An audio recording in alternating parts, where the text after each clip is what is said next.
I'm Kourtney Smith. And I'm Elyse Sharp. And we are two Shakespeare nerds who decided to make a podcast about our love for Shakespeare. In this podcast, we will tackle as many dimensions to Shakespeare's plays as we can by looking at the text, examining the historical context in which it was written, and how the text is viewed through modern lenses of feminism, racism, classism, colonialism, nationalism, ableism, all of the isms. We will discuss how his plays shaped both the past and present, and, as actors, how his plays can be responsibly performed today. All while trying our best to approach his works without giving in to bardolatry. So, Shakespeare Anyone?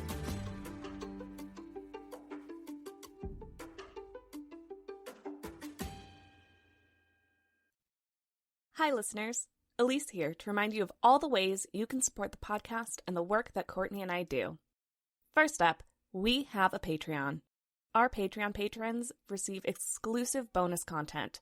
Every month, we do a roundup of Shakespeare-related content we have found online.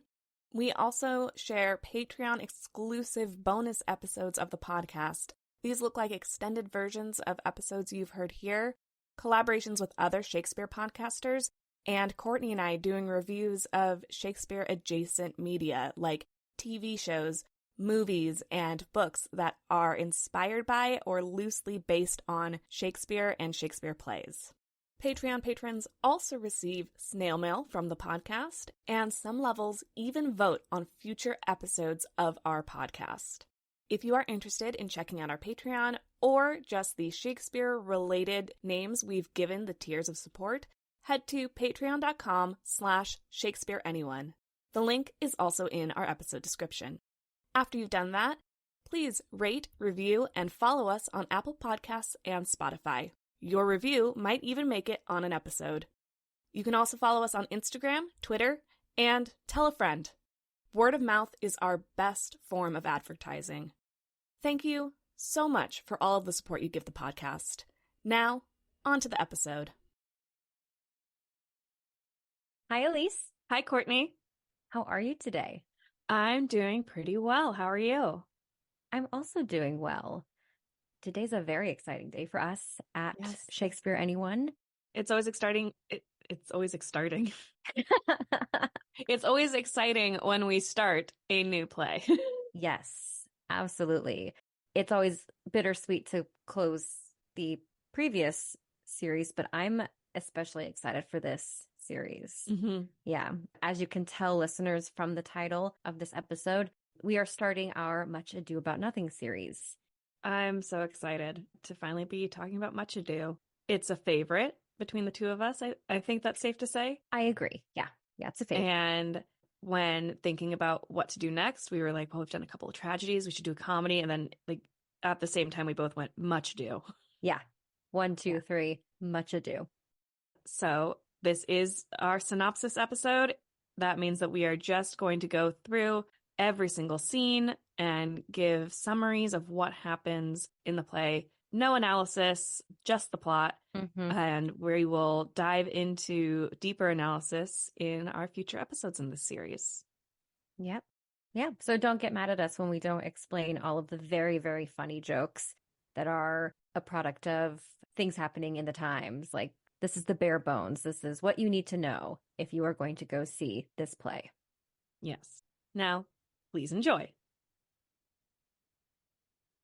The play begins with Leonato, the governor of Messina, Hero, his daughter, and Beatrice, his niece, talking about a letter with the messenger. According to the letter, Dom Pedro, the Prince of Aragon, is coming to Messina tonight. The messenger shares that Dom Pedro and his company are close. We also learn that they have just won a victorious battle. After the battle, Dom Pedro honored a young Florentine man named Claudio for his great skill and promise, in spite of his young age. The honor brought to Claudio is so great that his uncle, who also lives in Messina, wept when he heard the news. The conversation is interrupted by Beatrice, who asks if Signor Montanto also survived the wars. The messenger doesn't know of anyone by that name in the army. Hero clarifies that Beatrice means Signor Benedict of Padua. The messenger confirms Benedict has returned and compliments Benedict for his agreeability. Beatrice contradicts the messenger by joking about Benedict's foolishness and insults his military ferocity, suggesting that Benedict didn't kill anyone during battle.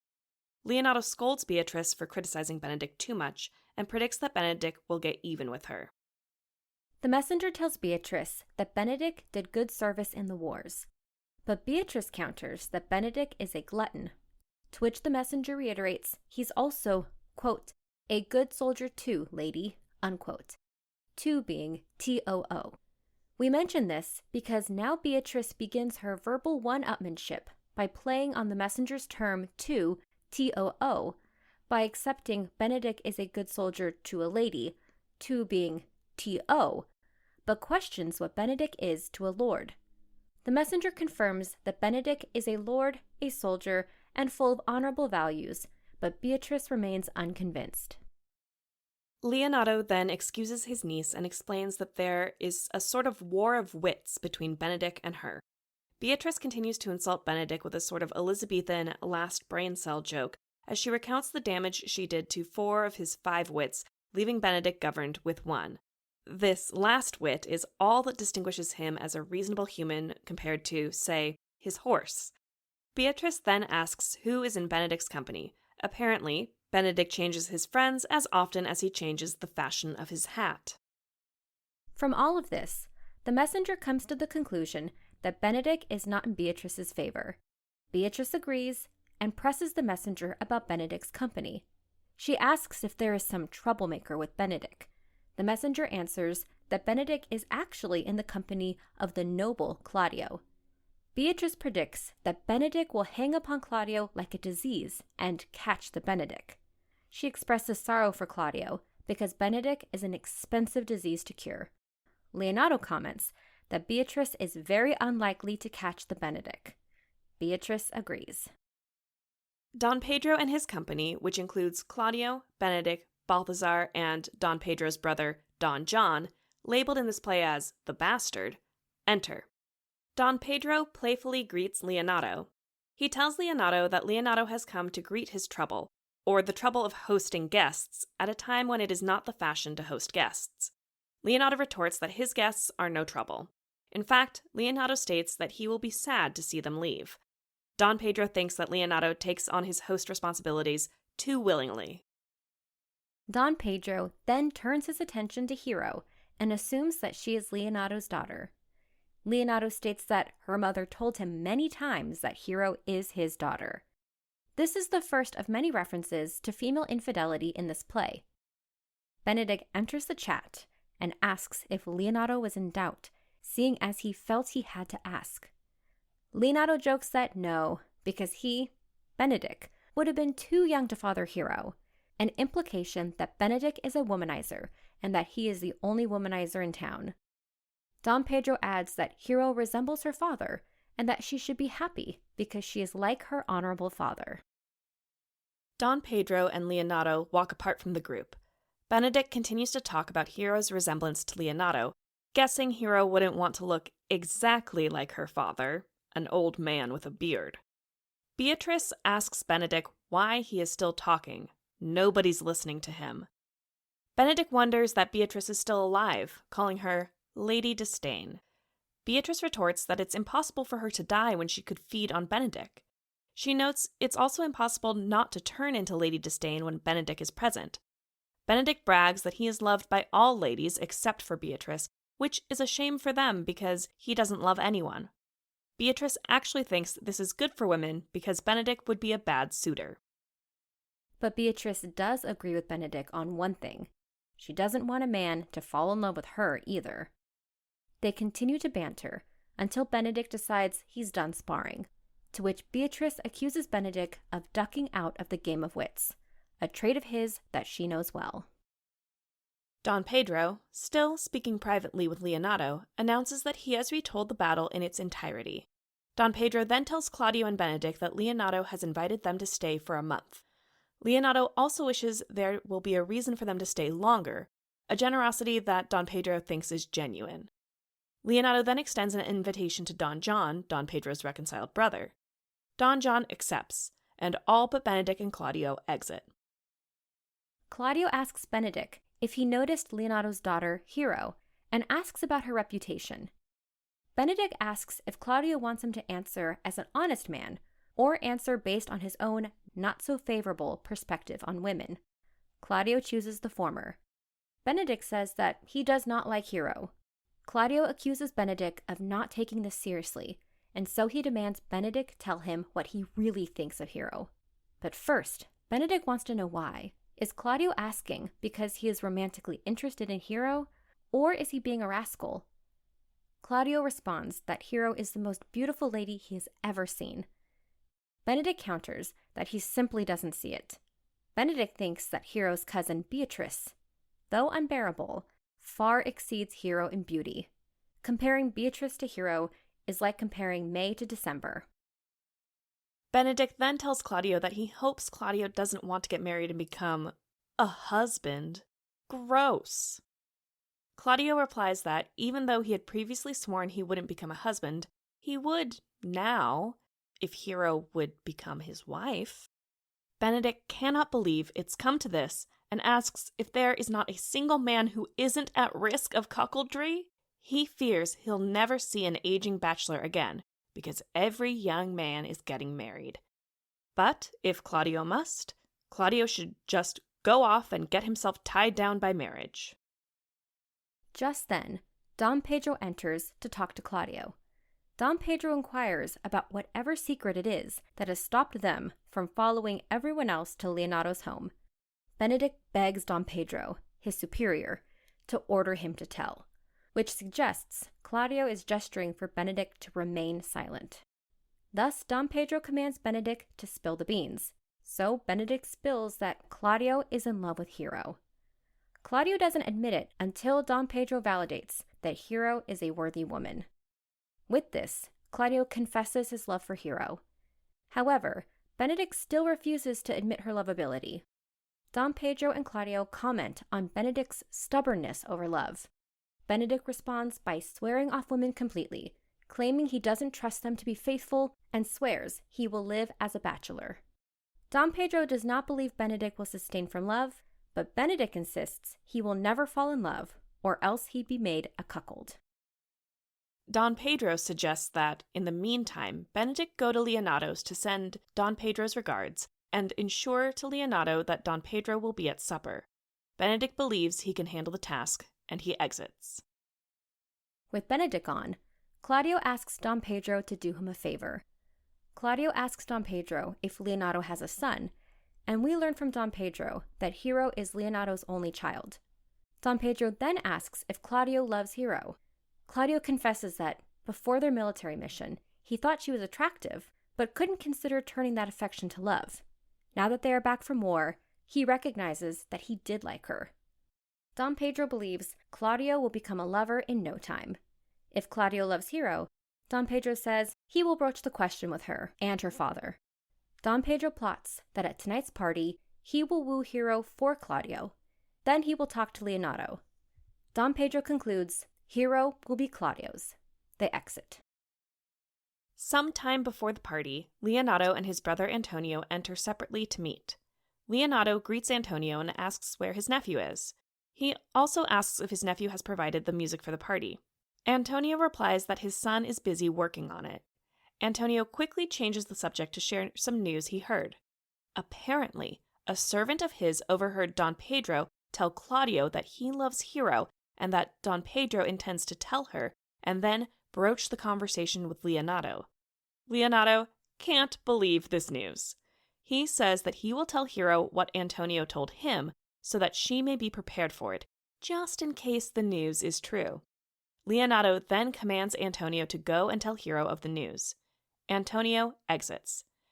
Attendants enter to prepare for the festivities, and Leonato exits with one of them.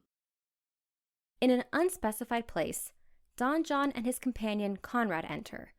Conrad asks Don John why he is so melancholy. Don John responds that there is no limit to the source of his sadness, or, in other words, the limit to his sadness does not exist. Conrad suggests Don John should hear reason. Even if reason doesn't bring an immediate remedy, it will at least be a temporary fix. But Don John says that he cannot hide who he is, and must be true to his feelings. Conrad observes that Don John cannot be true to his feelings until he is free to act without restraint, specifically the restraint of his brother, Don Pedro, to whose good graces he has only recently returned. Conrad warns Don John to behave well so that he may prosper.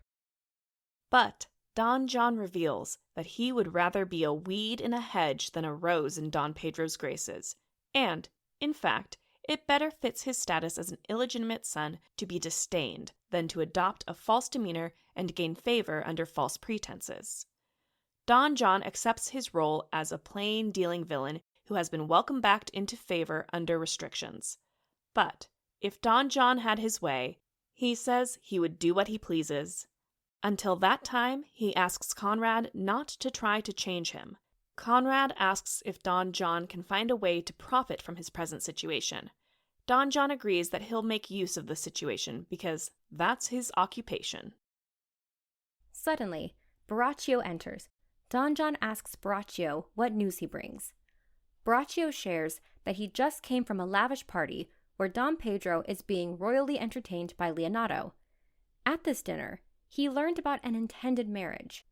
Don John asks if this information will serve as the blueprint for mischief, and he wants to know who plans to marry. Borachio reveals that Don John's right-hand man, the exemplary squire, Claudio, plans to betroth Hero, Leonardo's daughter and heir. Borachio learned all of this by eavesdropping on Don Pedro and Claudio from behind a curtain. The plan is that Don Pedro will woo Hero for Claudio. Don John decides they should go to the party because this might be fuel for his plot. It's perfect because Don John reveals that he blames Claudio for being the upstart who took all of his glory after Don Pedro overthrew him. Therefore, Don John decides that if he can trouble Claudio in any way, he will certainly benefit. Don John asks Conrad and Borachio if they are loyal to him and if they will help. Both agree. Don John invites them to join him to the Great Supper in order to investigate. They exit. Leonardo, Antonio, Hero, and Beatrice enter.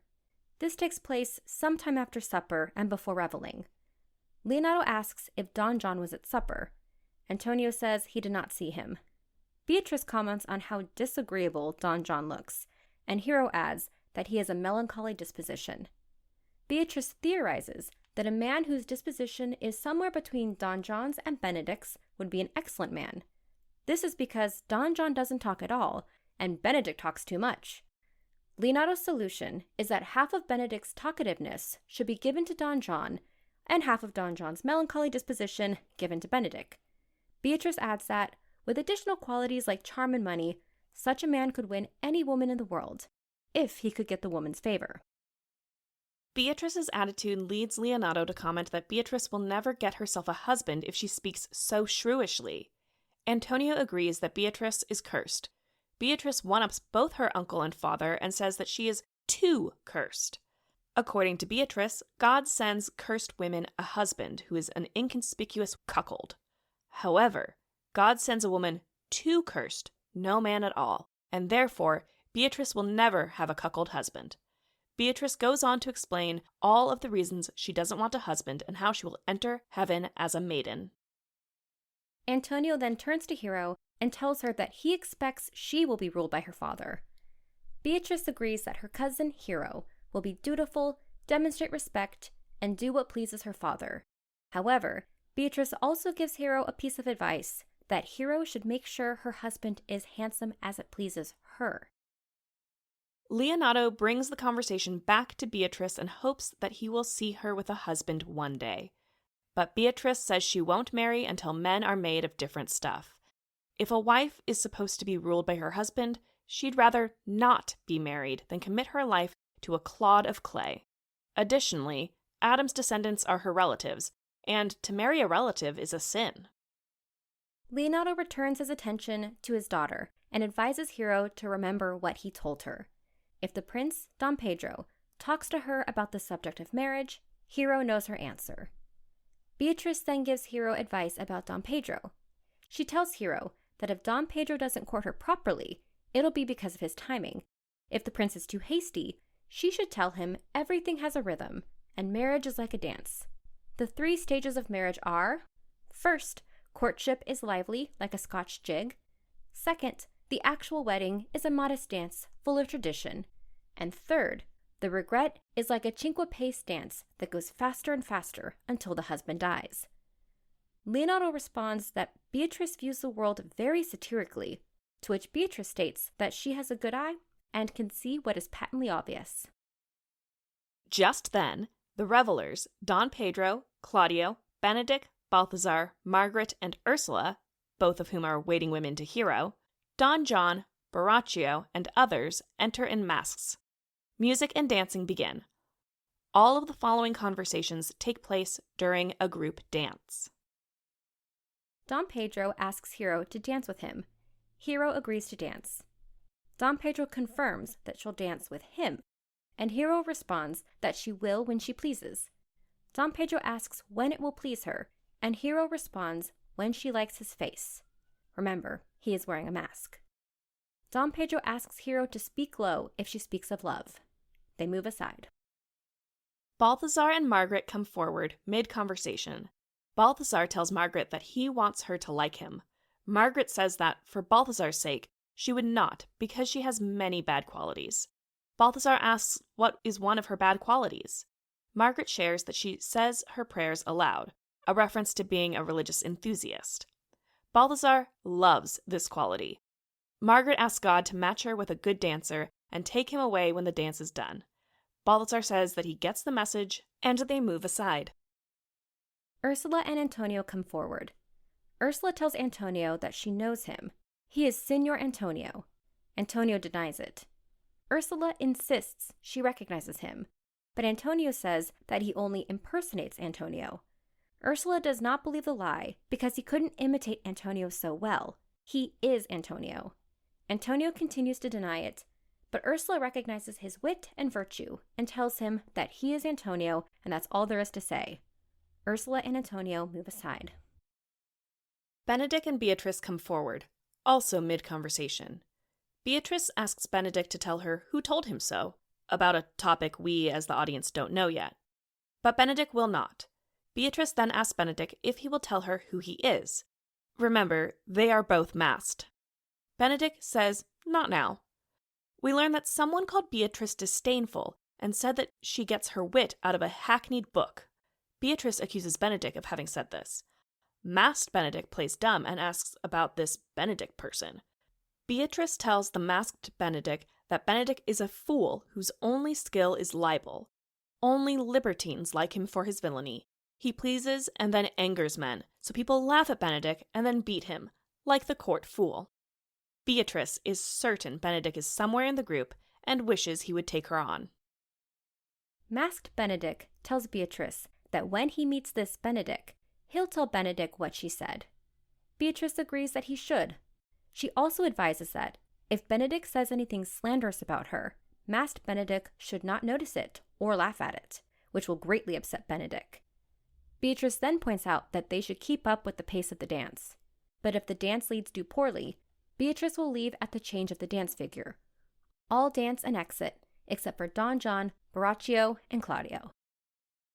Don John tells Borachio that his brother, Don Pedro, is interested in Hero, and Don Pedro has withdrawn with Hero's father to talk about it.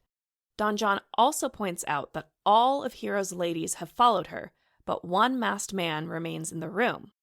Borachio, aside to Don John, tells him that the masked man is Claudio. Don John then approaches Claudio to begin his plot. Don John asks Claudio if he is Signor Benedick. Claudio lies and tells him, yes, he is Benedick. Aware Claudio is lying, Don John identifies Benedick as being a dear friend who intimately knows about Don Pedro's love life. Don John shares with Claudio as Benedick that Don Pedro is in love with Hero, but asks Claudio as Benedick to dissuade Don Pedro from Hero because Hero is not equal to Don Pedro in social status. Claudio as Benedick asks Don John how he knows that Don Pedro is in love with Hero. Don John says he heard Don Pedro say so. Borachio agrees that he did as well. Don John and Borachio exit to go to the banquet. Claudio laments that he answered to Don John as Benedick, but heard this news with the ears of Claudio. Claudio believes that Don Pedro has betrayed him and woos Hero for himself. Claudio states that friendship is reliable in all things except for love. Everyone in love must only speak for themselves and never trust anyone to act on their behalf. Even though this happens all the time, Claudio never suspected it would happen to him. Now he will never be with Hero. Benedick enters. Benedick confirms Claudio's identity and then asks Claudio to go with him. Claudio asks where to. Benedick tells him wherever he wants to conduct his business, for Don Pedro has won his Hero.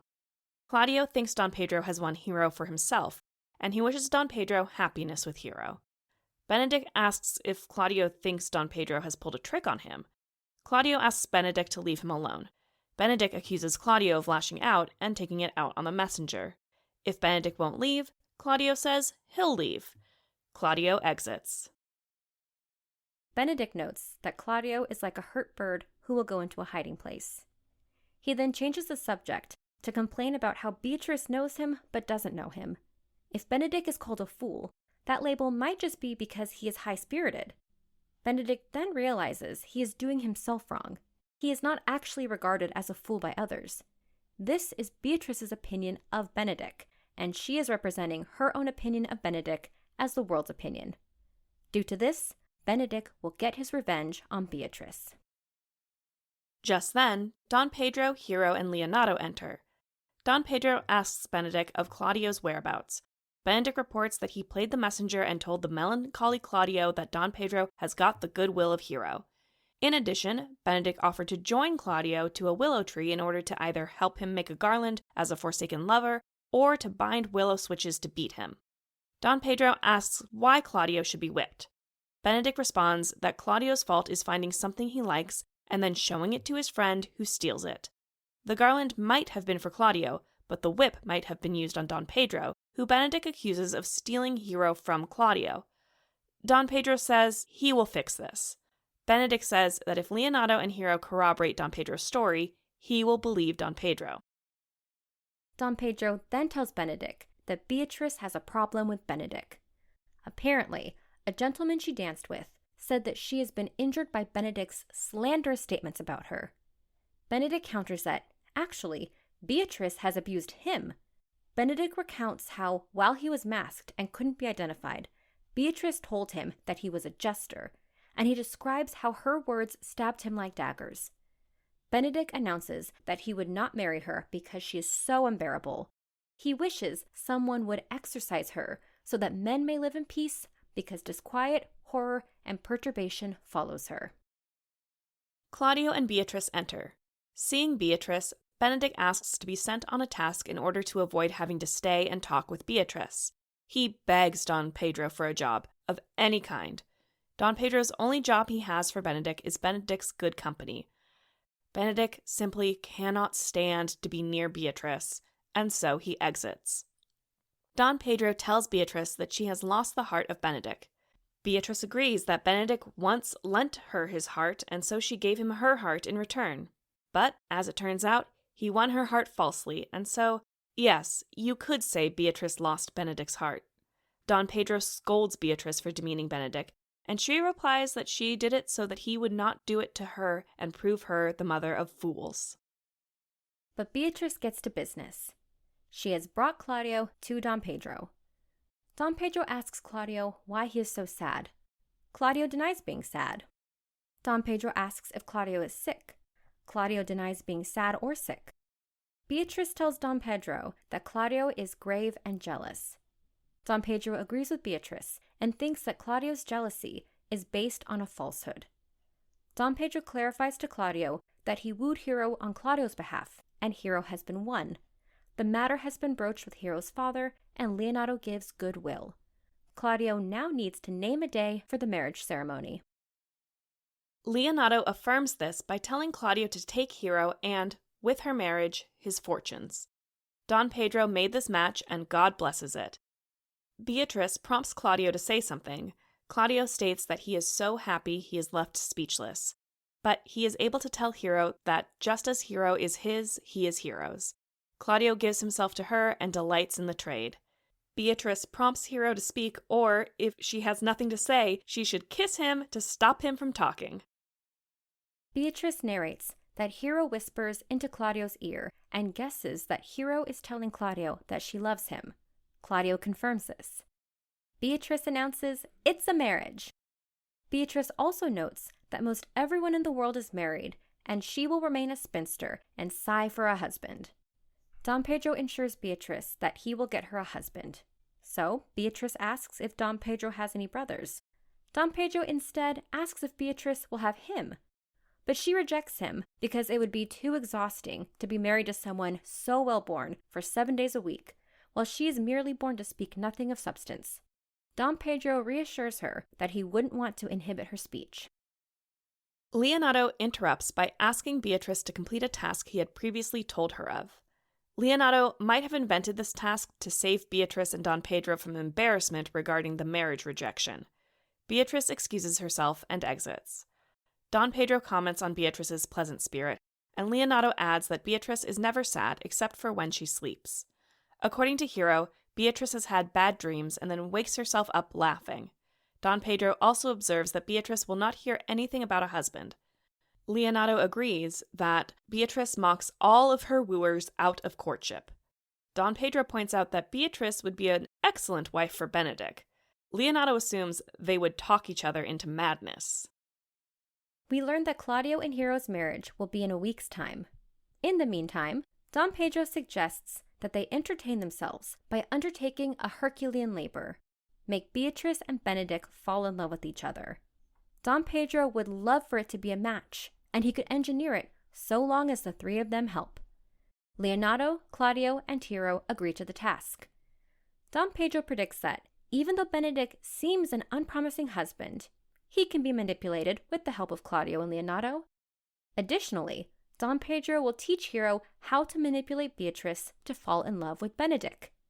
They exit to learn Don Pedro's plan. Don John and Borachio enter. Don John tells Borachio that Claudio will marry Hero. Borachio says that he can prevent the marriage from happening. Don John says that any obstacle, trouble, or impediment to the marriage will be healing. Don John hates Claudio so much that whatever hinders Claudio lines up with Don John's goal. He asks Borachio how he can stop this marriage. Borachio says it will be so covert that no one will suspect him. Since Borachio is in the favor of Hero's waiting woman Margaret, he can call her from Hero's window at any hour of the night. Borachio will use this relationship to his advantage. First, Don John should go tell Don Pedro that Don Pedro has made a mistake setting Claudio up with Hero because Hero is an impure woman. In order to make Don Pedro believe it, Don John needs to first tell Don Pedro and Claudio that Hero loves Borachio. Next, Don John needs to pretend to be loyal to his brother to gain his trust. Last, Don John needs to bring Don Pedro and Claudio to Hero's window on the night before the wedding while they manipulate proof. That night, Don Pedro and Claudio will see Borachio at Hero's window and hear Borachio call Margaret Hero and hear Margaret call Borachio Claudio. This act will make it look like Hero is disloyal, so Don Pedro and Claudio's suspicions will be confirmed and the wedding will be called off. Don John agrees to put this into practice. He tells Borachio to work on this and promises to pay him. Don John also says he will find out the wedding day. They exit. Benedick enters the orchard some undetermined time later, perhaps the next day. He orders a page to get a book from his bedroom and bring it to him. The page exits. Benedick wonders aloud how a man can, after laughing at other men for becoming foolish lovers, become the lover that he previously argued against. He's specifically talking about Claudio. Benedick says that he knew Claudio when Claudio wasn't a lover but a soldier. Benedick goes on to lay out the distinct differences between male soldiers and male lovers. Benedick wonders if he could be converted into a lover, but he doesn't think so. Benedick thinks he's more likely to be turned into an oyster than made into such a fool as a lover. While there are women of good qualities, until a woman has all of the qualities, no woman will be in Benedick's favor. Just then, Benedick spots Don Pedro and Claudio. and he hides in the trees. Don Pedro, Leonardo, Claudio, and Balthazar enter with music. Don Pedro asks Claudio and Leonardo in an aside if they saw where Benedick hid himself. Claudio confirms he did and says that, when the music ends, they'll get Benedick. Don Pedro commands Balthazar to sing the song again, but Balthazar doesn't want to butcher it. Eventually, Don Pedro convinces Balthazar to sing this good-humored song about male inconstancy to women. When the song ends, Benedick comments on Balthazar's bad singing voice. Don Pedro asks Balthazar to get some excellent music for their visit to Hero's chamber window tomorrow night. Balthazar agrees and exits. Don Pedro calls Leonardo over and the plot begins. This next part involves two conventions Shakespeare uses often: asides and on-stage overhearing. Don Pedro, Claudio, and Leonardo do a lot of the asides, and Benedick does a lot of the comic on-stage overhearing. So, Don Pedro loudly asks Leonardo to remind him what he said earlier. Was it that Beatrice is in love with Benedick? Claudio then says in an aside to proceed carefully because Benedick is listening. Claudio then raises his voice and responds that he didn't think Beatrice would love any man. Leonardo agrees, but apparently Beatrice loves Benedick and only pretends to hate him outwardly. Benedick, still hiding, asks himself, or the audience, if that's possible. The plot continues as Leonardo shares that, yes, Beatrice loves Benedick passionately. Don Pedro suggests Beatrice is only pretending to love Benedick, but Leonardo says the imitation of love looks nothing like the way Beatrice displays her passion. This is amazing considering everyone thought Beatrice's behavior towards Benedick suggests the opposite. Leonardo shares that Beatrice has not made her affection known to Benedick, and never will, which torments her. Claudio says that Hero can corroborate the story. Apparently, Beatrice has tried to write a love letter confessing her feelings to Benedick. One time, she tore up the letter and scolded herself because she knew Benedick would scorn her if he saw it. And then she wept and wailed. Don Pedro remarks that it would be good if Benedick learned of this from another person if Beatrice won't reveal it. Claudio disagrees because he thinks Benedick would make fun and torment Beatrice more than he already does. While Don Pedro and Claudio agree that Beatrice is sweet, virtuous, and wise, Leonardo feels sorry for her concerning her predicament with Benedick. Don Pedro suggests they tell Benedick and hear what he has to say, but Claudio says Hero told him Beatrice would die if her love was made known. Don Pedro agrees that if Benedick knew, he'd likely scorn her. Additionally, Benedick would act like a coward if he knew. With all of this, they decide to not tell Benedick nor talk to Beatrice. Hero will be able to tell them more later. For now, it's best to leave Beatrice and this whole love thing alone. Don Pedro wishes that Benedick could examine himself to see how undeserving he is of Beatrice. Leonardo, Claudio, and Don Pedro announce they will be leaving and gather to talk. Don Pedro says that Hero and her gentlewomen must do the same to Beatrice. The fun will be when both Benedick and Beatrice hold the same opinion of the other's love, even though none of it is true. They exit. Benedick, now alone on stage, emerges after overhearing everything except for the asides. Long monologue short, Benedick now believes that Beatrice is secretly in love with him. He decides that this love must be requited. He hears how he is judged by others. While Benedick did not think he would marry and railed so hard against it, his mind has changed. Beatrice is a woman of great qualities, and he will be horribly in love with her. People can change their minds. When Benedick said he'd die a bachelor, he didn't think he'd live long enough to marry. Beatrice enters. Benedick remarks that he now sees signs that Beatrice is in love. Beatrice approaches Benedick and tells him that she has been sent to ask him to come to dinner. Benedick thanks her kindly, and Beatrice does not respond in kind.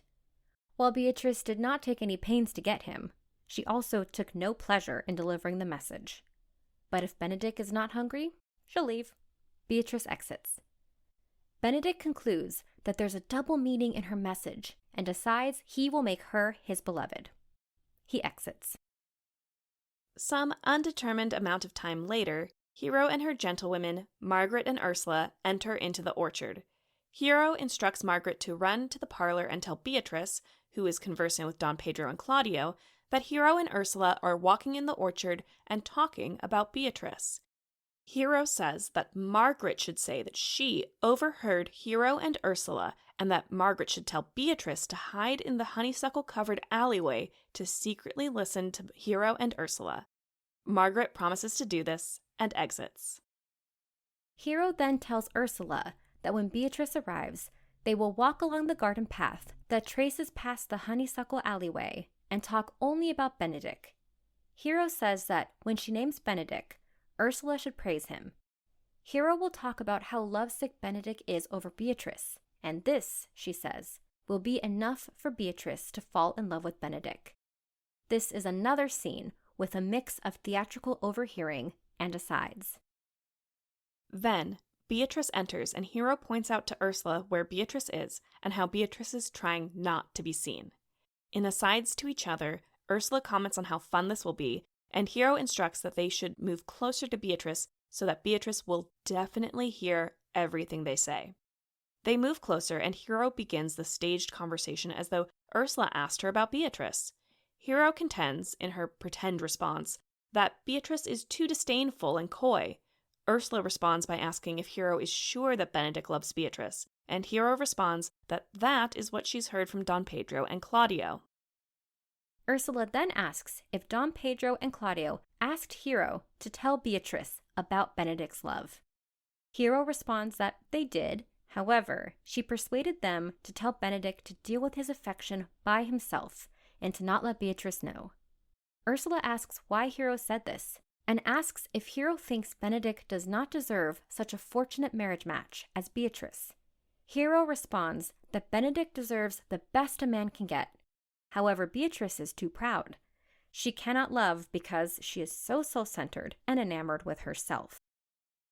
Ursula responds that she agrees Beatrice is too proud and therefore agrees that Beatrice should not know of Benedict's love for her. Otherwise, Ursula says, Beatrice will make fun of Benedict's love. Hero yes-ands this by saying that she has never known a man whose virtues Beatrice couldn't turn into faults. She then gives examples of how Beatrice would find a tall man too tall, a short man too short, etc. Ursula notes that this behavior of Beatrice's is not becoming. Hero agrees, but notes that if she or anyone tried to tell Beatrice this, Beatrice would mock them to death. Therefore, Hero reasons it is better for Benedict to keep his affections to himself until they wither away than to be mercilessly mocked for them. Ursula flips back to her original argument, that Beatrice should be told of Benedict's affections. Hero responds that she would rather go to Benedict and advise him to fight against his feelings. In fact, Hero will tell Benedict of Beatrice's foibles as a means to sour Benedict's opinion of Beatrice. Ursula urges Hero to not wrong Beatrice in this manner, as someone as quick-witted as Beatrice must have the good sense to realize what a prize of a gentleman Benedict is. Hero agrees that Benedict is the best man in Italy, with the exception of her beloved Claudio. Ursula asks Hero's forgiveness, but says that she favors Benedict over Claudio. They agree that Benedict is quite the man, and then Ursula changes the subject and asks Hero when she's getting married. Hero responds that after tomorrow, she will be married every day, and then invites Ursula to go with her to decide what to wear for the wedding. As they exit, Ursula and Hero note that Beatrice has definitely caught all of their conversation and has believed it all. Left alone on stage, Beatrice is momentarily shocked by what she has heard and how she has been condemned for her pride and scorn. She forswears her former contempt for Benedict and her maiden pride. She promises to requite Benedict's love if he does love her, and she will be so kind that he will be convinced to marry her. She declares that others say he is deserving, and she believes it beyond what she has heard. She exits. Next, either in Leonato's house or somewhere in the surrounding area, Don Pedro, Leonato, Claudio, and a freshly shaven Benedict enter. Don Pedro announces that he will stay until after Claudio's wedding, but then he will continue to Aragon. Claudio offers to accompany Don Pedro to Aragon if Don Pedro would like. Don Pedro declines, saying that pulling Claudio away so soon from his marriage would ruin the honeymoon period. Don Pedro will only ask Benedict to accompany him because Benedict is all mirth. This is perhaps sarcastic, as Benedict responds that he is not as mirthy as he has previously been. Leonardo notes that Benedict does appear more solemn, and Claudio hopes Benedict is melancholy because he is in love. Don Pedro refuses this idea and says that Benedict cannot possibly be in love, and if he is sad, then it is because he lacks money. Benedict responds that he has a toothache, and the three other men teasingly tell him how to remedy it. Side note, toothaches and love were believed to be associated in Shakespeare's time.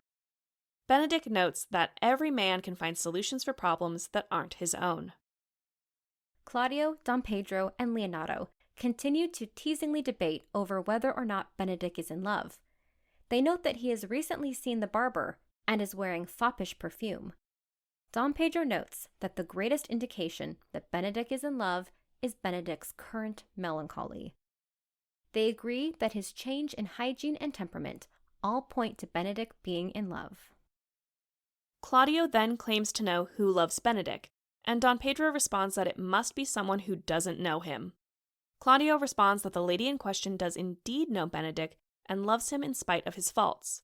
Don Pedro and Claudio also exchange some double entendres, and Benedict responds that they are not helping his toothache. Benedict asks Leonardo to walk with him because he needs to discuss something with the older gentleman that his two friends, who he calls hobby horses, or buffoons, shouldn't hear. Leonardo and Benedict exit. Don Pedro and Claudio comment on how Benedict is likely asking Leonardo about Beatrice, and Claudio shares that Hero and Margaret have done their part with Beatrice. He possibly confuses Hero's two waiting gentlewomen here, as Ursula was more integral to tricking Beatrice, or this is a slip-up or misrevision by Shakespeare. Then, Don John enters and asks to speak to Don Pedro in private, though Claudio can hear as the matter concerns him. Don John asks Claudio if Claudio intends to marry tomorrow, and Don Pedro replies that Don John knows that. Don John replies that he is not sure Claudio will have the same intention once he knows what Don John knows. Don John reveals that Hero has been disloyal to Claudio, or even worse than disloyal. Don John invites Claudio to go with him tonight and see a man enter Hero's chamber window the night before her wedding night. Don John says that if Claudio still loves Hero after seeing this, then he can go ahead with the wedding. However, it would be better for Claudio's honor if Claudio changed his mind. Don Pedro and Claudio are in a state of disbelief, and again, Don John invites them to go with him tonight to see for themselves. Claudio agrees and says that if he sees something tonight that gives him reason to not marry Hero, then he will shame her in front of the congregation tomorrow during the wedding. Don Pedro agrees that if this proves true, he will also disgrace Hero, because he played a part in wooing Hero for Claudio. Don John promises to not disparage the lady any further until Claudio and Don Pedro have seen her unfaithfulness with their own eyes. Then he tells them to meet him at midnight. Claudio and Don Pedro curse Hero's infidelity, and Don John notes that after tonight, they will be glad to have found out about her infidelity when they did. All three exit. Out on the street, Dogberry, the town constable, Vergis, his fellow officer, and members of the neighborhood watch, including George Seacole and Hugh Oatcake, are meeting. Note, Dogberry, Vergis, and the watch use malapropisms, or unintentional and humorous misuses of words, throughout their scenes, which adds a lot of comedy and confusion to the following. We won't be able to detail them all in the synopsis, but we want you to be aware of this character and comedy detail. Dogberry asks if the watch are honest men, and Vergis confirms they are and prompts Dogberry to give the watch their instructions. Dogberry asks who among them should be deputy constable, or lead the watch in Dogberry's absence. One watchman speaks up that it should be either Hugh Oatcake or George Seacole because they can read and write. Dogberry calls Seacole up, gives him a lantern because he is the best fit for leading the watch in Dogberry's absence, and instructs him to apprehend any vagrant men. Dogberry then says that they can tell any man to halt in the prince's name. Remember, that's Don Pedro. Seacole asks what they should do if a man does not halt. Dogberry says to just let the man go on his way, then call the rest of the watch and be glad that no one had to deal with a knave. Verges explains that if a man doesn't halt in the name of the prince, then, logically, he isn't one of the prince's subjects. Dogberry agrees and says that the watch only needs to deal with people who are subjects to the prince. Dogberry also instructs the men that they should not talk or make noise in the streets. A watchman replies that they would rather sleep than talk, as they know what is expected of a watch. Dogberry replies that this watchman sounds experienced and that he agrees that sleeping on the watch is not offensive at all. Dogberry only cares that their weapons are not stolen. Dogberry then tells the watch to go around to all of the alehouses and get those who are drunk to go home. A watchman asks what to do if the drunkards won't go home. Dogberry says that they should then be left alone until they are sober and can agree to go home. If they are sober and don't agree to go home, then they aren't the drunkards the watch is looking for anyway. Dogberry also instructs the watch that if they meet with a thief, they should know that the thief is dishonest, and the less they deal with dishonest men, the better for their own reputations. A watchman asks if they should not arrest someone they know to be a thief, and Dogberry responds that while they legally can, it would be more peaceful to let the thief steal away. A pun on thieves stealing. Verges commends Dogberry's mercy, then instructs the watch that, if they hear a child crying, they should wake the child's nurse and have her quiet the child. The watch asks what they should do if the nurse is asleep and doesn't wake. Dogberry responds that they can then move along and let the child's cries wake the nurse. Dogberry then wraps up the instructions by reminding the watch that they are acting on the authority of the prince, and even if they met the prince in the night, they should stop and interrogate him, as long as the prince is willing and consents to being questioned by someone of lower status than he is. Dogberry wishes the watch good night, and he and Verges begin to exit. George Seacole instructs the rest of the watch to sit down on a nearby bench until 2 a.m. and then go to bed. Dogberry then returns and tells the watch to keep a close eye on Leonato's house, because there will be much hubbub tonight due to the wedding tomorrow. Dogberry and Verges then completely exit. The watchmen remain on stage as Conrad and Borachio enter, with George Seacole instructing the rest of the watch to remain silent as they closely observe Conrad and Borachio's conversation. Borachio tells Conrad that he has earned 1,000 ducats from Don John. Conrad wonders what sort of villainy could cost so much, and then Borachio goes on a digression about fashion. The watchmen comment on parts of this digression, which causes Borachio and Conrad to think they hear something, and then decide they didn't. After musing about clothes for a while, Conrad asks Borachio to loop back to his original story about getting 1,000 ducats. Borachio reveals that this very night he has wooed Margaret, Hero's gentlewoman by the name of Hero, and that they had a typical lovers' leaving scene, like in Romeo and Juliet, with Margaret outside of her mistress's chamber window. He then realizes that he is not telling the story well, and says that first, Conrad should know that Don John, Claudio, and Don Pedro were watching all of this from a distance in the orchard, in a spot that Don John planted them. Conrad asks if Don John, Claudio, and Don Pedro thought Margaret was Hero, and Borachio responds that Claudio and Don Pedro did, while Don John knew Margaret was Margaret. Borachio reveals that this scene he enacted seemingly confirmed some slanders delivered by Don John to Don Pedro and Claudio earlier in the night, and Claudio left the orchard enraged and swore to shame Hero in front of the entire wedding congregation tomorrow morning and leave her at the altar. At this moment, the watch reveal themselves and charge Borachio and Conrad to halt in the name of the prince. George Seacole orders another watchman to go get Dogberry. The watch arrest Borachio and Conrad with little protest. All exit. Next, inside Leonato's house, Hero, Margaret, and Ursula enter mid-preparations for the wedding. Hero tells Ursula to go wake up Beatrice and bid her join them. Ursula exits, and Margaret and Hero continue discussing what Hero should wear on her wedding day.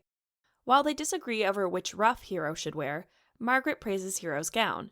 Hero wishes for God to give her joy to wear the dress as her heart is heavy, presumably from a lover's melancholy. Margaret makes a sexual joke, which Hero says is inappropriate, and Margaret counters that since she is joking about relations between a husband and wife, it is completely appropriate, and Beatrice will agree. Beatrice enters, and after they greet each other, Hero asks if Beatrice has a head cold because she's speaking like she is sick. Beatrice confirms that she does. Margaret suggests a song and dance to cheer both Beatrice and Hero up. Beatrice jokingly denies Margaret's suggestion and then tells Hero that it's almost 5 o'clock in the morning and Hero should be ready by now. Beatrice remarks on how sick she feels. Margaret proceeds to tease Beatrice about whether she is truly sick or if she has undergone a change and is actually heartsick after claiming she would never fall in love. Margaret notes that Benedict seems to have changed after swearing he would never marry and now seems to want to marry. Margaret notes that Beatrice could undergo a similar conversion.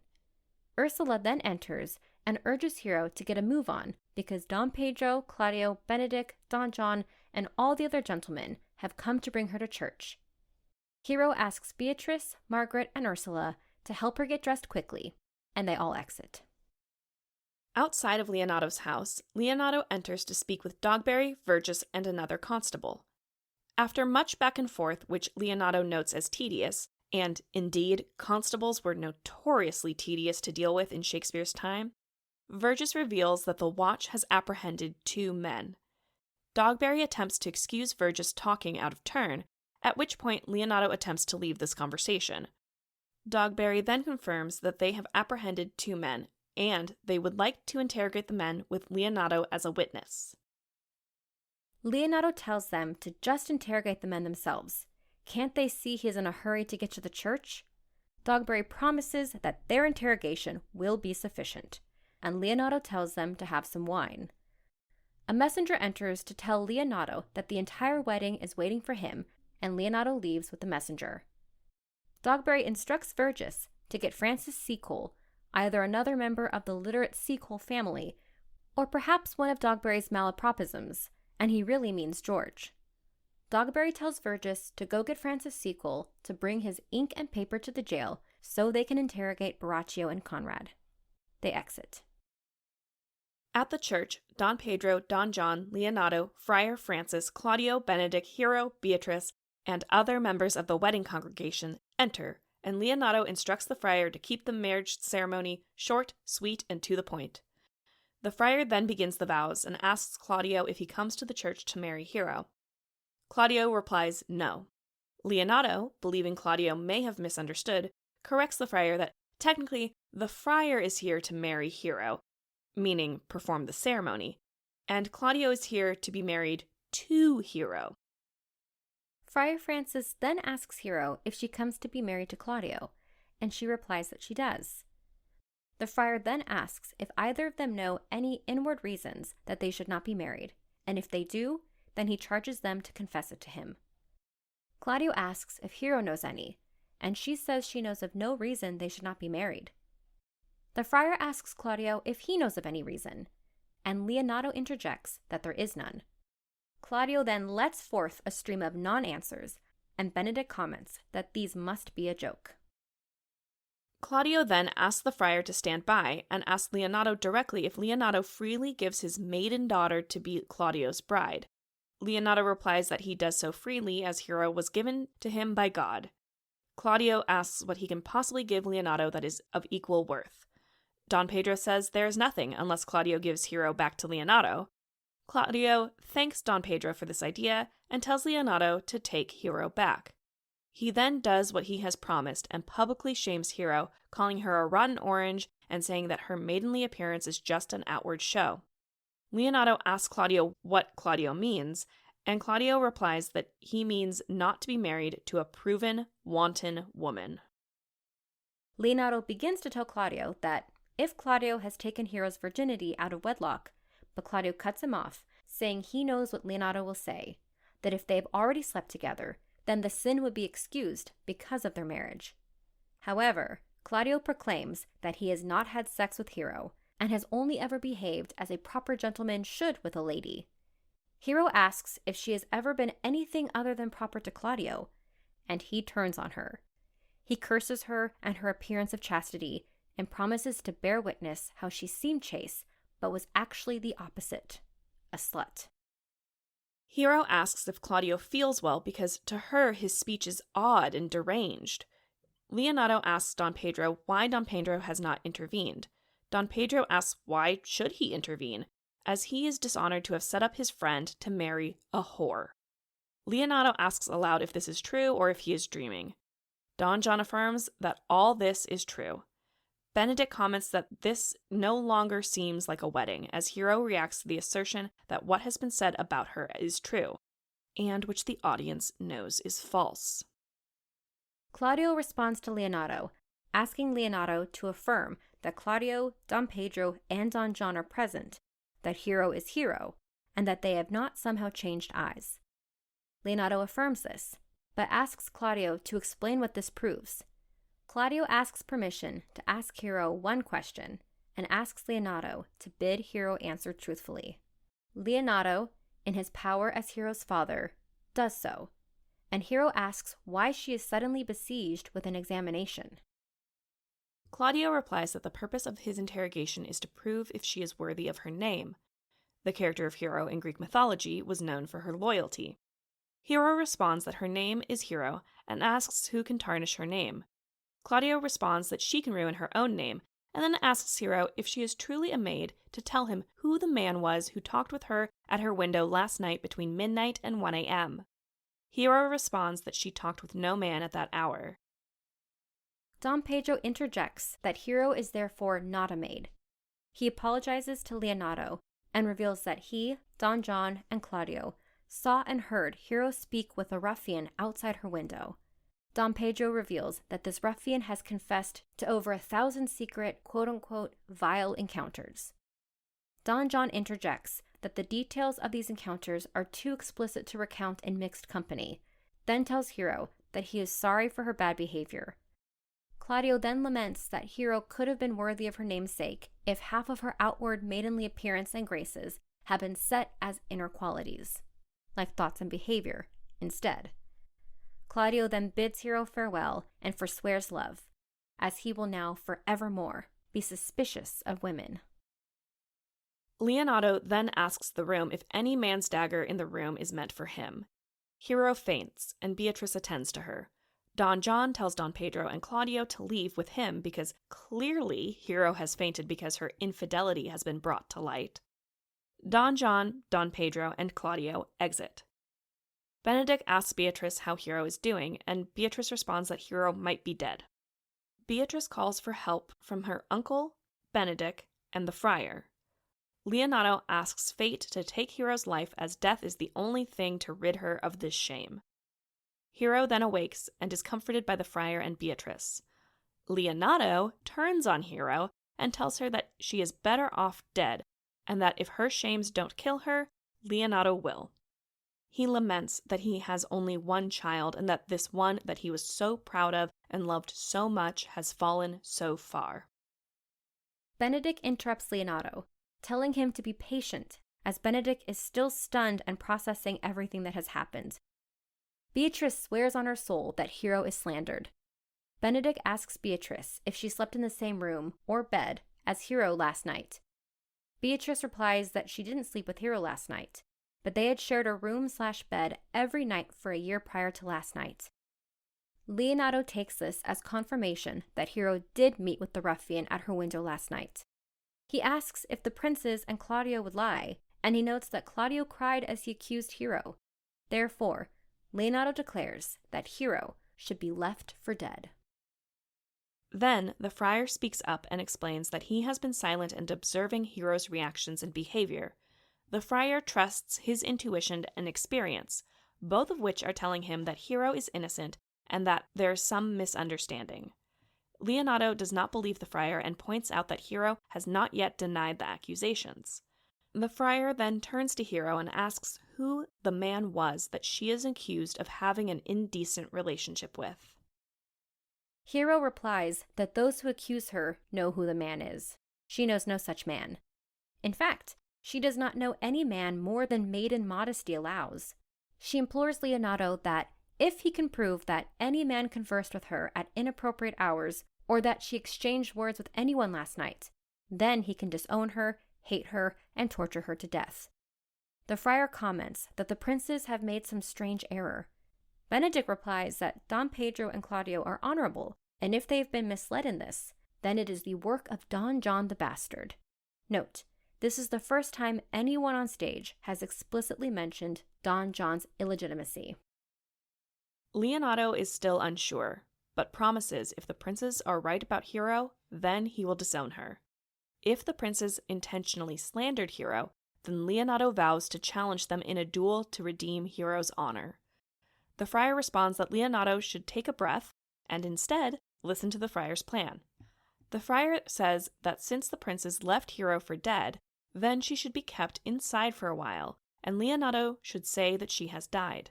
Then, the friar instructs that Leonardo and the family should act as though Hero is dead and perform funeral rites for her. Leonardo asks what this will do, and the friar explains that this will turn Claudio's slander into remorse.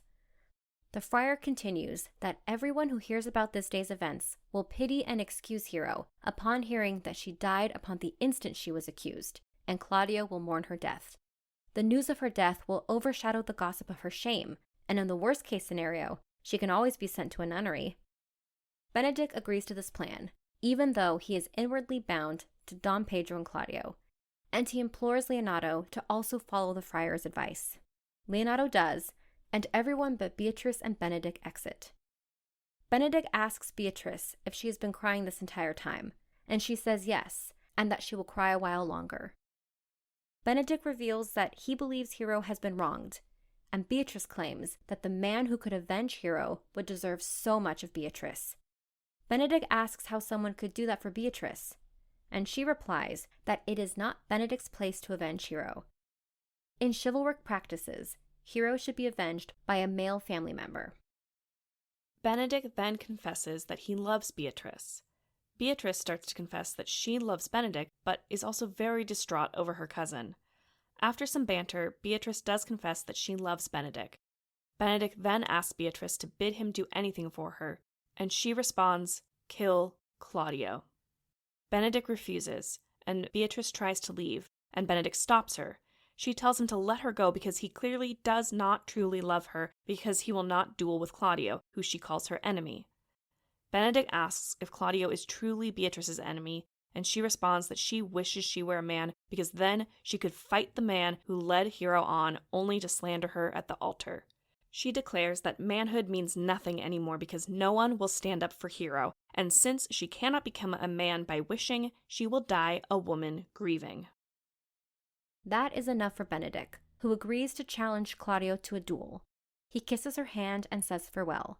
They exit in separate directions, Beatrice to comfort Hero, and Benedict to spread the word that she is dead.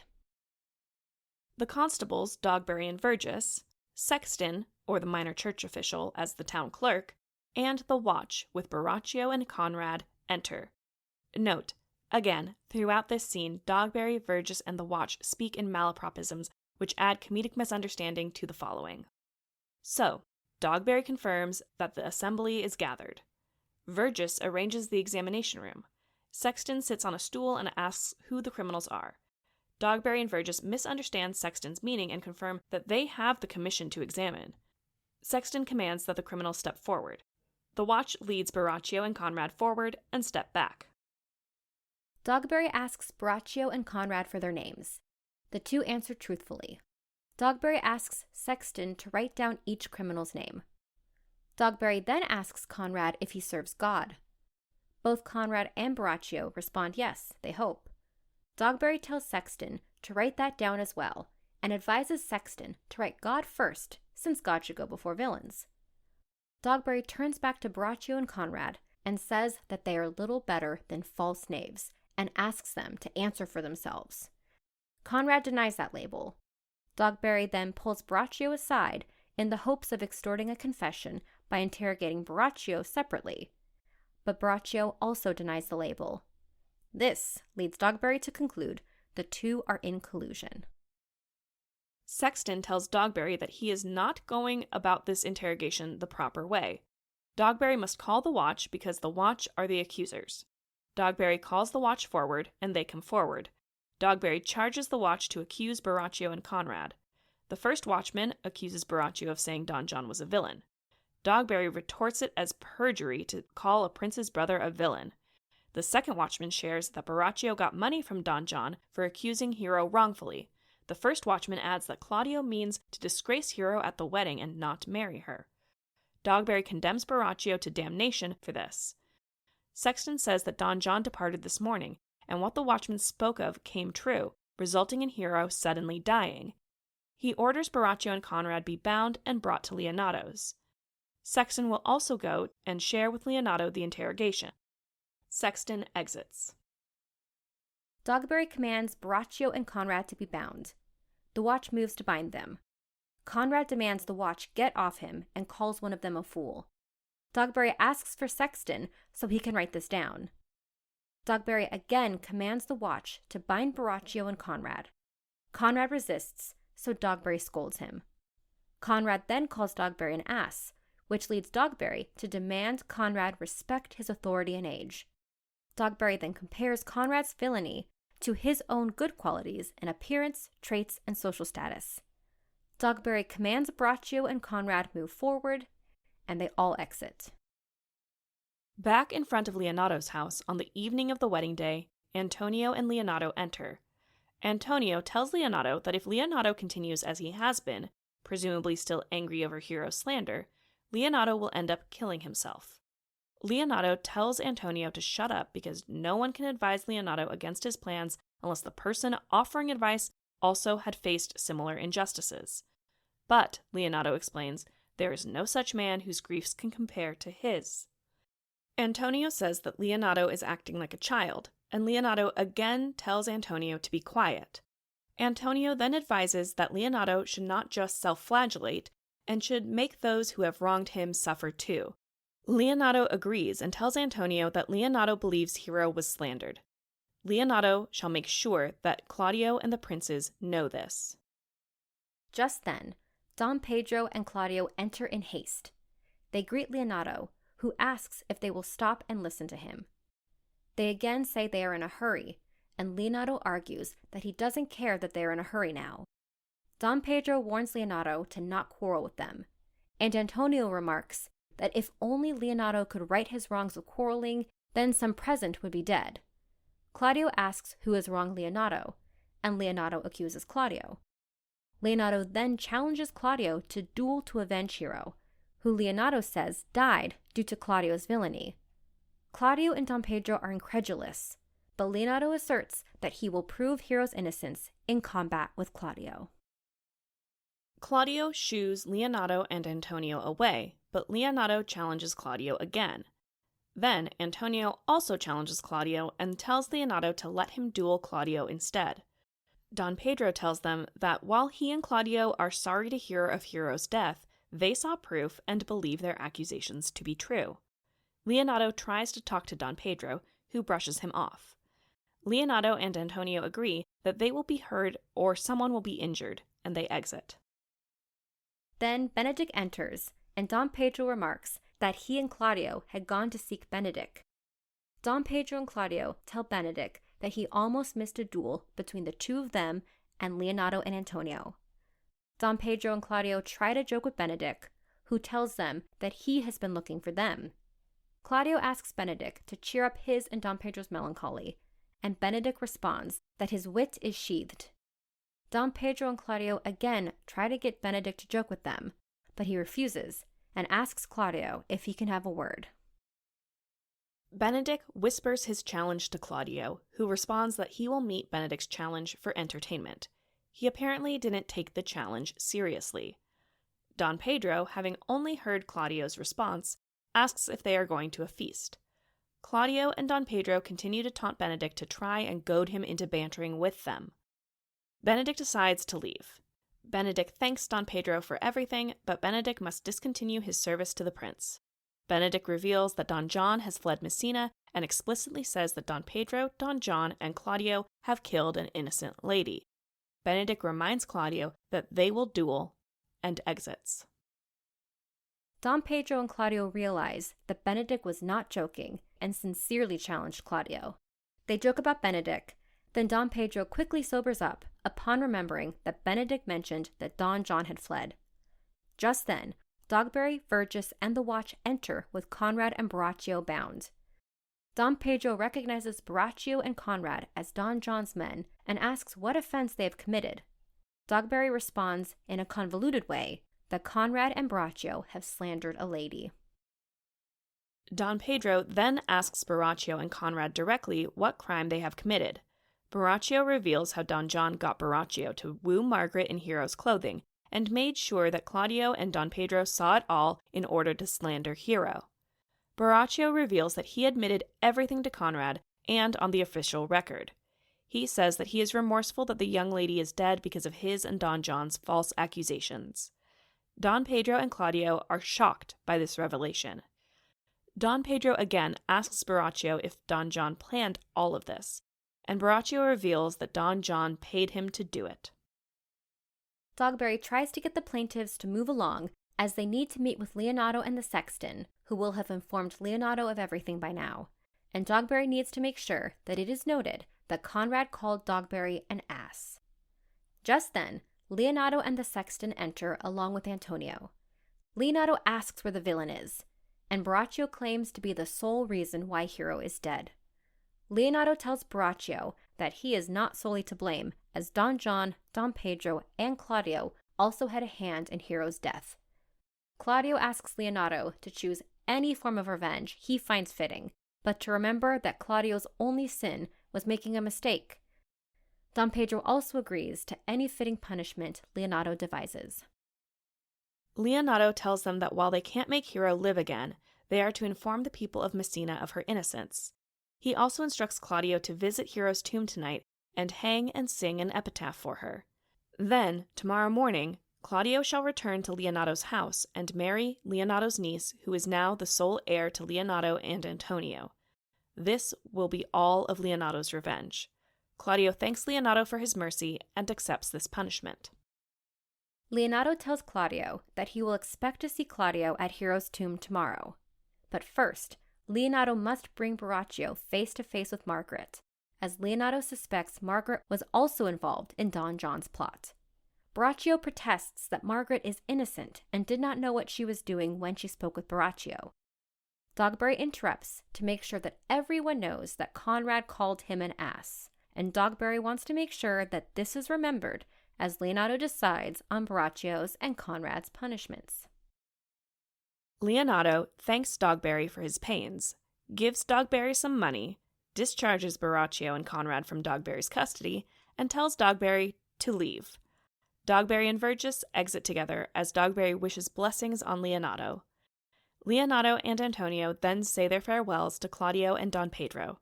Don Pedro promises to see Leonato and Antonio at Hero's tomb tomorrow, and Claudio says he will go tonight. Leonato tells the watch to lead Borachio and Conrad along, as Leonato and Antonio will now go question Margaret about how she made Borachio's acquaintance. All exit. In another place in the vicinity of Leonato's house, Benedict and Margaret enter. Benedict offers Margaret a reward if she will help him talk with Beatrice. Margaret asks for a sonnet in praise of her beauty, and they banter back and forth before Margaret finally agrees to call Beatrice over. Margaret exits. Left alone on stage, Benedict sings a popular song to himself, then compares his love for Beatrice to the trials of Leander and Troilus and all other mythical and fictional lovers, which he says pale in comparison to his. He laments that he is not good at poetry and therefore cannot woo in rhyme or other light-hearted ways typical of a courtier. Beatrice enters and they flirt a little before Beatrice asks Benedict what has happened between him and Claudio. Benedict reveals that he and Claudio have only exchanged words and therefore he will kiss Beatrice. Beatrice refuses Benedict's kiss. Benedict then reveals that Claudio has received Benedict's challenge to duel and should respond shortly or else be declared a coward. Benedict then asks Beatrice which of his bad qualities she fell in love with first. She responds that she fell in love with all of them, especially since there is no good in him. Beatrice asks for which of her good parts Benedict first felt love. They continue their flirty banter, then Benedict asks how Hero is doing and how Beatrice is doing. Beatrice replies that they are both very ill. Ursula enters, and Benedict interrupts his conversation with Beatrice upon her approach. Ursula tells Beatrice that she must come home, as it has been revealed that Hero was falsely accused. Don Pedro and Claudio duped, and Don John was behind it all. Beatrice asks Benedict if he will come to hear this news. Benedict responds that he will love Beatrice and come with her, in more than one way. And yes, he will go with them to Leonato's house. All exit. At Hero's tomb, Don Pedro, Claudio, and 3 or 4 others, including a lord and musicians, enter. Claudio asks the unnamed lord if they are at the family tomb of Leonato, and the unnamed lord confirms they are, then reads the epitaph that Claudio wrote and hangs the scroll on the monument. Note: the first quarto assigns the reading of the epitaph to this lord, which could indicate some additional formality or ritual to this scene. However, some editors and many productions reassign these lines to Claudio. Then, Claudio tells the musicians to play and sing. They do, after which the lord, or, again, in many editions/productions, Claudio, promises to perform these burial rites annually. Don Pedro and Claudio bid the others farewell and leave to change into more festive clothing before going to Leonato's for Claudio's impending marriage. All exit. Back at Leonato's house, Leonato, Benedict, Beatrice, Margaret, Ursula, Hero, Antonio, and Friar Francis enter. The men discuss how Hero, Don Pedro, and Claudio were completely innocent in everything that has happened, and how Margaret was unintentionally an accomplice. They agree that they are glad everything sorted out so well, and Benedict comments that he is glad he doesn't have to duel Claudio. Leonato then instructs all of the gentlewomen to go inside, and when he calls them back, come back masked. Leonato notes that Don Pedro and Claudio are expected soon, and that Antonio must pretend to be Hero's father and give her in marriage to Claudio. Hero, Beatrice, Margaret, and Ursula exit as Antonio agrees to the part he must play next. Then, Benedict asks the friar for help and for Leonato's permission to marry Beatrice. Both the friar and Leonato agree, as Don Pedro, Claudio, and some attendants enter. Leonato asks Claudio if he is still determined to marry Leonato's brother's daughter. Claudio says he is, and Leonato tells Antonio to go fetch the lady. Antonio exits. Don Pedro and Claudio attempt to jest with Benedict, noting that Benedict still looks serious or angry. Benedict responds that Claudio is a bastard, albeit in a very polite way. As Claudio says that he will get Benedict back for that, Antonio re-enters with Hero, Margaret, Ursula, and Beatrice all masked. Claudio asks which is the lady he is to marry, and Antonio leads Hero forward. Claudio asks to see Hero's face unmasked, and Leonato says he will not be allowed to until after they are married before the friar. Claudio then offers his hand to the masked Hero and says he will be her husband if she will have him, giving her an opportunity to refuse. Hero then unmasks, revealing to Claudio and Don Pedro that she is still alive and still a maiden. The friar promises to tell a surprised Don Pedro and Claudio everything after the wedding, then bids the group go to the chapel. Benedict asks the friar to wait a moment, and then asks which masked lady is Beatrice. Beatrice reveals herself, and Benedict asks if she loves him. She says she loves him no more than reason, and he says that Don Pedro, Claudio, and Leonato are deceived because they swore she loved him. She asks him the same, and upon his refusal, says that Hero, Margaret, and Ursula are also deceived. They go back and forth denying or downplaying their love for each other, until Leonato interrupts, and Claudio and Hero both produce sonnets written by Benedict and Beatrice, respectively, about the other. With written proof of their love in front of them, Beatrice and Benedict begrudgingly agree to marry. Leonato then tells them to be quiet and gives them to each other. Note, many editions and productions assign this line, quote, "Peace, I will stop your mouth," unquote, to Benedict, but the quarto assigns it to Leonato, which modern editors find more egalitarian, as Leonato is acting in his role as guardian and quieting both of them, instead of Benedict quieting Beatrice. Don Pedro then asks Benedict how he is doing now that he is about to be married, and Benedict responds that he cannot be teased out of this decision. Benedict continues that he no longer can find any reason not to marry, and that he cannot be held accountable for what he previously said against marriage. He tells Claudio that, Now they are to be kinsmen. Benedick will no longer beat Claudio in a duel. Claudio responds that if Benedick had denied Beatrice, Claudio would have made sure Benedick got married. Benedick calls for music and dancing, and Leonato says that they will have that after the marriage ceremony. Benedick insists on music and dancing first, and then tells Don Pedro that Don Pedro looks sad and should get a wife too. A messenger enters and tells Don Pedro that Don John has been apprehended and brought back to Messina under armed guard. Benedick tells Don Pedro to not think about Don John tonight.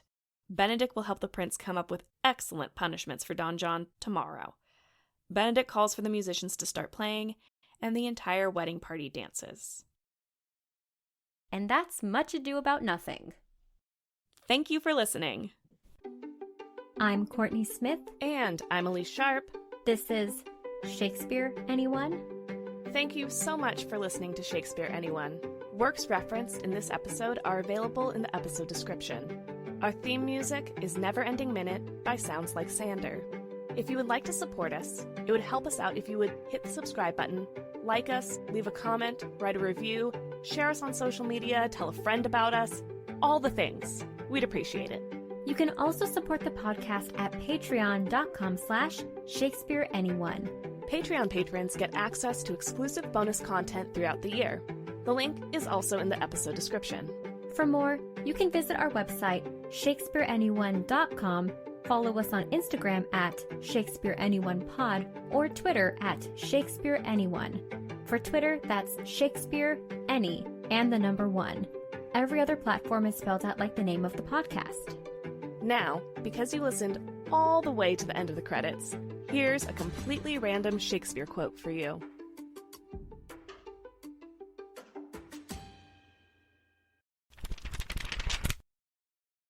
From Antony and Cleopatra, Act 3, Scene 11, said by Enobarbus.